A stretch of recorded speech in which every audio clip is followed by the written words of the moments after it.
What happens before you ask for reassurance? Before reassurance is asked for, something else happens first. A shift. Not outside. Inside. A question appears. A doubt. A tension. An uncertainty that does not yet have a clear shape. At first, it is only discomfort. A slight instability. A pressure in the chest. A tightening in attention. A sense that something is not settled. For a brief moment, nothing has been asked yet. No message, no reaching outward, no need for someone else to say the right thing. Only an open feeling that has not yet become action. This is the moment most people miss. They notice the asking, the text, the question, the urge to check, the need to hear that everything is fine. But before the asking, there is a more subtle movement. The system stops wanting to remain alone with the uncertainty. That is where it begins. Not with the reassurance itself, with the point where uncertainty stops feeling bearable enough to stay unshared. The mind does not yet say, ask. First, it leans toward relief, toward confirmation, toward someone else's steadiness. That leaning is quiet. It can feel like urgency, like vulnerability, like the need to know. But underneath it, something simpler is happening. The system is starting to move away from direct contact with not knowing. It wants help, quickly. Not because the uncertainty has become true, because it has become difficult to carry alone. That difficulty is the real beginning, not the reassurance. The moment you no longer want to remain inside the open question. What gives this movement so much force is that it doesn't feel like dependence. It feels like necessity. The uncertainty becomes active, and the mind begins to believe that something must be done right now. Not solved completely, just softened, just reduced enough to make the inner pressure more manageable.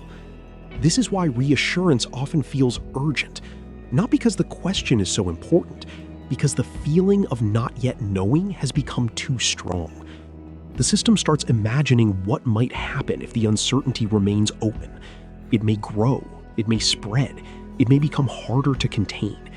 So the reaching begins, not yet outwardly, first as an inner preparation, a quick movement towards someone else's clarity, someone else's calm, someone else's certainty. At this stage, nothing has been asked, but the asking is already forming. The mind is no longer with the uncertainty itself. It is already moving toward relief. This is the important shift, because once attention leaves the raw instability and starts orienting toward external reassurance, the process changes. Now the question is no longer, what is this uncertainty? It becomes, who can make this feel smaller? That is the turn to notice, the exact point where openness stops being experienced directly and starts becoming something to escape through confirmation. Once this is seen, the whole pattern begins to look different. Not because the need for reassurance disappears, but because it is no longer experienced only at the moment of asking. It is felt earlier, as a leaning, a preparation, a quiet inability to remain with uncertainty alone.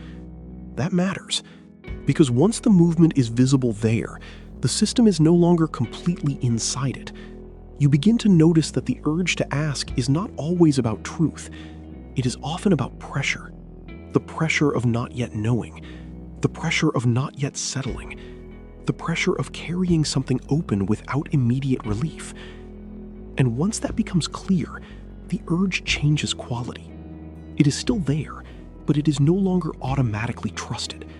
You no longer assume that because the urge is strong, the reassurance is necessary. You begin to feel the difference between uncertainty itself and the movement away from it. That difference creates space, not certainty, not instant calm, space. Enough space for the question not to be asked immediately. Enough space for the system to remain with the tension a little longer. This is where something new begins to form. Not confidence, capacity. The capacity to stay with uncertainty before turning it into a request for rescue. That is the real shift. Not that reassurance becomes impossible, that it stops being the first solution. And once it stops being first, uncertainty begins to reveal what it actually contains. Not only discomfort, also openness, also incompletion, also the possibility that nothing has to be closed as quickly as the mind wants. This is why the moment before reassurance is so important to notice. Because once the asking begins, the system is already moving outward, already looking for someone else to reduce what it has not yet learned to hold by itself. But before that, there is still a narrower space, a moment where the uncertainty has not yet become a request, only pressure, only instability, only the feeling that something inside is asking to be settled. This moment is difficult because nothing in it feels resolved. There is no answer yet, no direction, no external calm, only openness without support. And that is exactly what the mind resists. It wants to move quickly from pressure to confirmation, from doubt to reassurance, from exposure to borrowed certainty. But when this movement is noticed early, something changes. The pressure is still there, but now it can be felt before it becomes reaching, before it becomes wording, before it becomes the impulse to ask, to check, to hear it again. That is the threshold, not between uncertainty and reassurance, between uncertainty and the decision that you can no longer remain with it alone. What makes this threshold so difficult is that uncertainty does not stay neutral for very long. If it is not met directly, the mind begins to add prediction. What if this means something is wrong? What if this gets worse? What if I cannot hold this by myself? These thoughts do not arrive as answers. They arrive as pressure multipliers. They increase urgency. They make the uncertainty feel larger than it actually is. And once urgency rises, reassurance starts feeling less like preference and more like survival. This is why the movement outward can feel so justified. Not because the situation has become clear, because the internal pressure has become louder. The mind then mistakes that loudness for importance.